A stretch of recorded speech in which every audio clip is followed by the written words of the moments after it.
నమస్కారం అండి. మనం ఇప్పుడు అత్తలూరి విజయలక్ష్మి గారు రచించిన 'ఆయన కోరిక' అనే కథను విందామా? ఆయన వయసు 80 సంవత్సరాలు. ఆ ఇంట్లో ఆయన స్థానం వరండాలో. ఓ మూల వేసిన ఈజీ చైర్. అది ఆయన కొడుకిల్లు. కొడుకు, కోడలు, 5 ఏళ్ల మనవరాలు, 12 ఏళ్ల మనవడు. భార్య చనిపోయి 4 ఏళ్లవుతోంది. పెద్ద కొడుకు అమెరికాలో ఉన్నాడు కుటుంబంతో. భారతదేశం అంటే ఆయనలో ఉన్న మమకారానికి గుర్తుగా ఆయన చిన్న కొడుకు ఆశ్రయంలో ఉండిపోయాడు. ఆయన ముందు ఓ పోర్టబుల్ టీవీ ఉంది. అప్పుడు సమయం ఉదయం 6:30. ఆ రోజు ఆయనకెంతో ప్రియమైన రోజు. భారతదేశం విదేశీ హస్తాల ఉక్కుబంధాల నుంచి విముక్తి పొంది స్వేచ్ఛావాయువులు పీల్చడం ప్రారంభించి 50 ఏళ్లు పూర్తయింది. ఆగస్టు 15 స్వాతంత్ర దినం. 80 ఏళ్ల ఆయన మనసు, శరీరం ఆ ఆలోచనతో పులకరించిపోయింది. చిన్నప్పుడే తల్లిదండ్రుల్ని, వాళ్ళ అనురాగాన్ని వదులుకుని రాజకీయాల్లో ప్రవేశించాడు అనంతరామయ్య. గాంధీ గారి ఉపన్యాసాలకు, ప్రకాశం గారి ఆత్మస్థైర్యానికి ప్రభావితుడై స్వాతంత్ర పోరాటంలో చురుగ్గా పాల్గొన్నాడు. ఉప్పు సత్యాగ్రహంలో, విదేశీ వస్త్రదహనంలో ప్రముఖ పాత్ర వహించడమే కాదు, ఆనాటి నుంచి ఈనాటి దాకా ఖద్దరు వస్త్రాలే ధరిస్తూ వచ్చిన నిజమైన దేశభక్తుడు. క్విట్ ఇండియా ఉద్యమంలో జైలుకెళ్ళి ఎన్ని చిత్రహింసలు భరించినా తొణక్కుండా స్వాతంత్రం కోసం చివరిదాకా పోరాడాడు. స్వాతంత్రం వచ్చిందాకా పెళ్లి చేసుకోనని భీష్మ ప్రతిజ్ఞ చేసి 1947 ఆగస్టు 16వ తారీఖు ఉదయం ఓ బాలవితంతు మెళ్ళో పూలహారం వేసి తన జీవితంలోకి నడిపించుకు తీసుకువచ్చాడు. 4 పిల్లలకి జన్మనిచ్చి 45 ఏళ్ళు ఆ మహనీయుడితో కాపురం చేసి సెలవు పుచ్చుకుందా సహధర్మచారిణి. చిన్న పెద్ద ఉద్యోగాలు చేస్తూ స్వాతంత్రం వచ్చిన నాటి నుంచి దేశంలో వస్తున్న అనేక రకాల మార్పుల్ని, అభివృద్ధిని మౌనంగా వీక్షిస్తూ, మంచికి పరవశిస్తూ, చెడుకు పరితపిస్తూ తనలోనే తన అనుభూతుల్ని దాచుకున్న ఓ మౌన ముని అనంతరామయ్య. నిజమైన స్వాతంత్ర సమరయోధులెవరూ ఈనాడు ప్రభుత్వం అందిస్తోన్న అనేక రకాల అవకాశాలను ఉపయోగించుకోవడం లేదన్న దానికి అనంతరామయ్య ప్రత్యక్ష సాక్షి. నిజానికి ఆయన ఎప్పుడూ ఏదో ఆశించి ఏమీ చేయలేదు. స్వాతంత్రం వచ్చిన మరుక్షణం నుంచే ఆయన అజ్ఞాతవాసంలోకి వెళ్ళిపోయాడు. ఉడతాభక్తిగా స్వాతంత్ర సముపార్జన కోసం ఓ వీరుడిగా తన వంతు కర్తవ్యాన్ని నెరవేర్చానన్న తృప్తి తప్ప ఆయనకి ఏమీ దక్కలేదు. అయినా ఆయన ఎప్పుడూ దక్కని వాటి కోసం బాధపడలేదు. విధవా వివాహం చేసుకుని ఓ స్త్రీని ఉద్ధరించానన్న గర్వం ఆయన ఏనాడూ తనలో కలగనివ్వలేదు. తను చేసిన ఓ గొప్ప పనికి ప్రచారం జరగనివ్వలేదు. ఆయన దేశభక్తుడు, ఆయన సంఘ సంస్కర్త, ఆయన ఆదర్శవాది, అభ్యుదయవాది. అయినా ఎవరికీ తెలియదు ఆయన గొప్పతనం. తెలిసిన కొందరు మిత్రులు కాలగర్భంలో కలిసిపోయారు.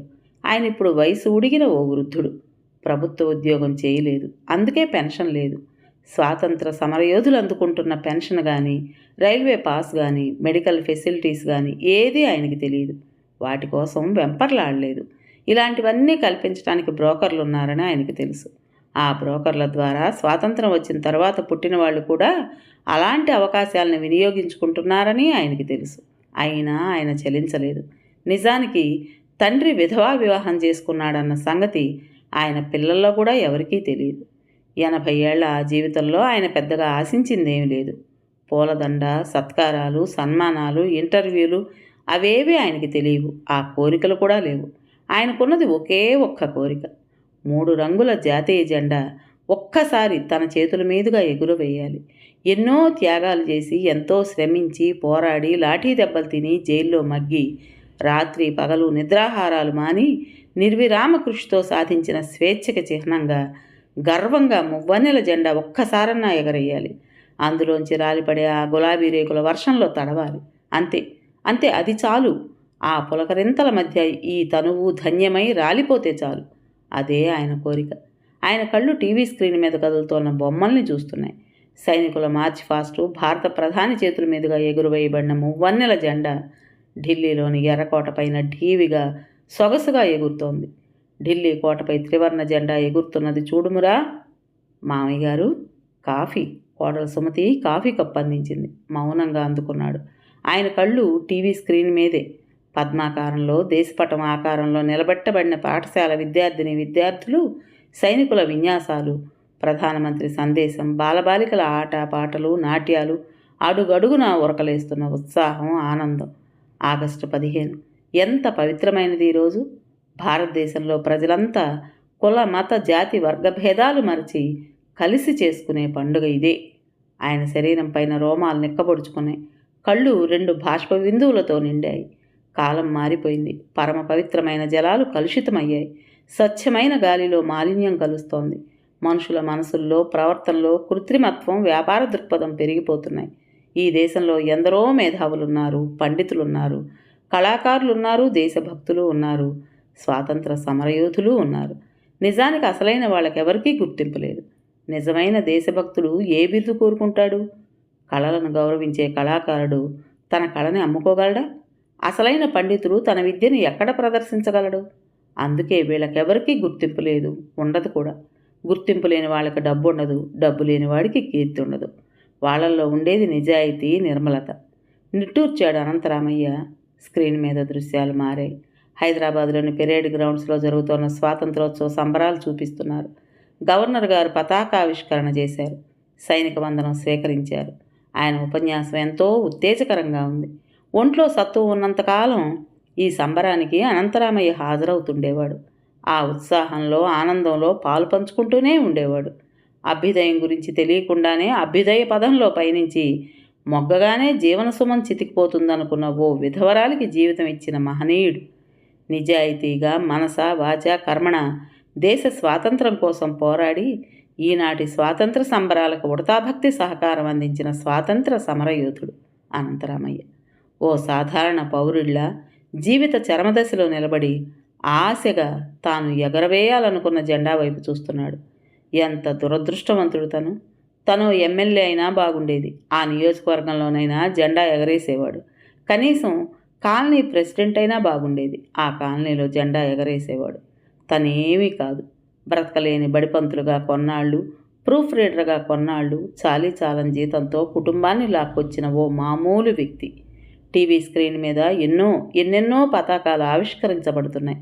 ఎమ్మెల్యేలు, లీడర్లు, కలెక్టర్లు, మంత్రులు వీళ్ళందరికీ గాంధీ అంటే గౌరవం ఉందా?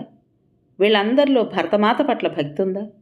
వీళ్లలో ఏ ఒక్కరన్నా నిజంగా స్వాతంత్ర పోరాటం జరిపారా?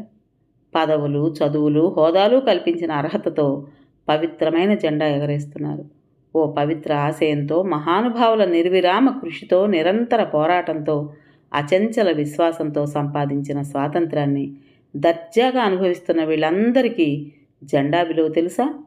ఎన్నో ఏళ్లుగా ఒక్కసారన్నా జెండా ఎగరేయాలన్న తన కోరిక తీరలేదు.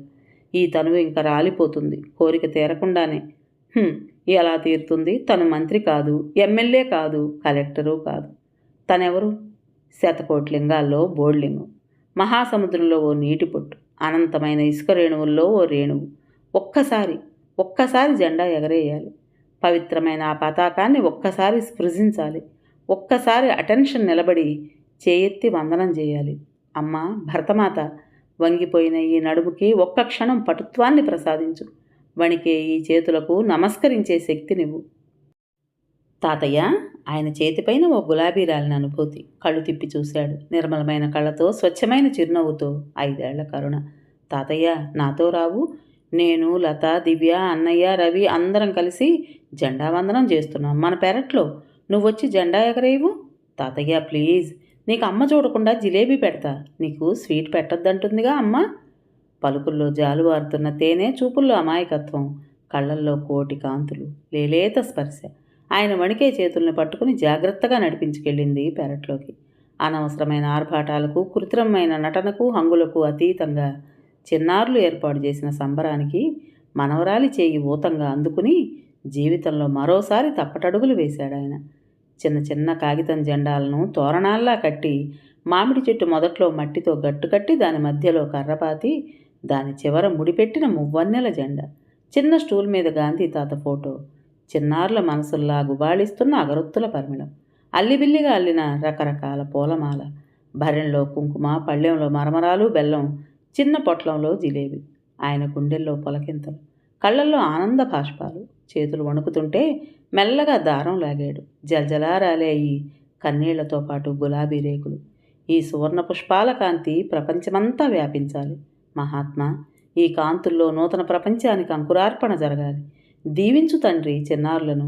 రక్తపాతంతో కలుషితమైన జీవనదులన్నీ ఈ చిన్నారుల పాదస్పర్శతో పునీతమై దేశం పచ్చగా సౌభాగ్యవంతంగా ఉండాలని దీవించు. ఈ దేశాన్ని రక్షించు. వందే మాతరం, వందే మాతరం చిన్నారుల లేత స్వరాలతో మిళితమై పాడింది ఆయన స్వరం. కథ పేరు ఆయన కోరిక. రచించిన వారు అత్తలూరి విజయలక్ష్మి గారు. విన్నారు కదండి. మరి ఈ కథ మీకు నచ్చిందా? నచ్చినట్టయితే లైక్ చేసి మరో నలుగురికి షేర్ చేయండి. అలాగే కొత్త వాళ్ళు కనుక మన ఛానల్ని చూస్తున్నట్లయితే తప్పకుండా సబ్స్క్రైబ్ చేసుకోండి. మరి ఇంత మంచి కథను మనకు అందించిన రచయిత్రి గారికి మనందరి తరపున మనస్ఫూర్తిగా ధన్యవాదాలు తెలియజేసుకుంటూ రేపు మరో కొత్త కథతో మీ ముందుకు వస్తాను. అప్పటి వరకు ఉంటానండి.